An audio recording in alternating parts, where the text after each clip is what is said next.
So how did you first get interested in teaching or in science in general? I hated science in middle school, elementary school too.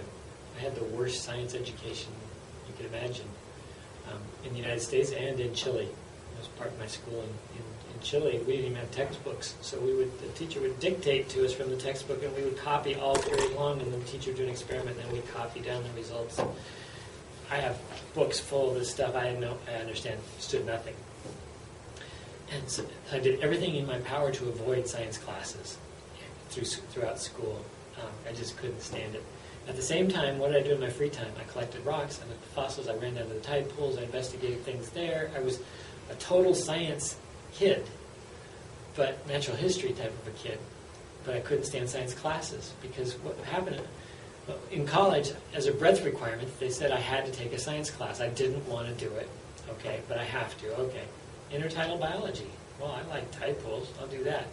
First day in there, it's just like changed my whole university career. I changed majors very soon after that because I got taught science by somebody who could teach science well. It was a scientist who was the best science teacher I'd ever had. And his focus really wasn't teaching, but he was just so gifted at asking questions. He didn't tell us answers all the time. He'd take us out, he'd show us cool things, he'd ask us questions all the time and make us think. I loved thinking. I think ideas are really cool. That's what real science is. Nobody had ever done that with me before. It was all this, give you this information, now regurgitate it. What's interesting about that? It wasn't to me. So once I saw him, I already wanted to be a teacher. I wanted to teach all subjects. I was interested in all subjects. And I started off teaching all subjects, but then I just sort of gravitated towards science because of job opportunities and became focused on science and kind of wish I'd taken more science in my earlier years. It would have been helpful, but maybe not because those science classes that I avoided were pretty bad science classes. At the same time, I was reading a lot of science texts in college, and they just frustrated me to no end. So many books you have to read in college. Like, why are you writing this book? You don't know how to write. This is awful. It's so hard to read. I really want to write things that will be easier to read. So that's influenced why I've wanted to write things for kids and for teachers in science that makes sense. It's not a chore to read.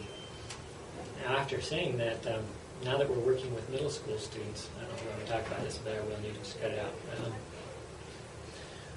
One of the things we're realizing is if you make all reading and science teaching and everything fun, and then suddenly in college you get hit with really dense texts, we're finding that a lot of kids do this and reach college and get hit by this dense text and these hard writing assignments, and they fail. They've never been counted this before. So we're actually writing some stuff for kids at this point where we could make it more easy to understand. We're sort of scaffolding it. We're starting them off with some books that are really easy. What's the word for it? Accessibility? It's not. There's a sort of friendliness to the text. There's a level of friendliness. That's not the term I'm trying to think of, but I guess it will work for now. That makes them more accessible. You help the reader out with certain devices. You can make really friendly text that way. We're sort of scaffolding it to where there's some texts where we're less friendly. We scaffold it less, which forces the reader to have to think more and figure things out for themselves more. So it's educative in that sense. It teaches them how to think more, and it teaches them also how to decipher complicated, complex text that may be kind of dense.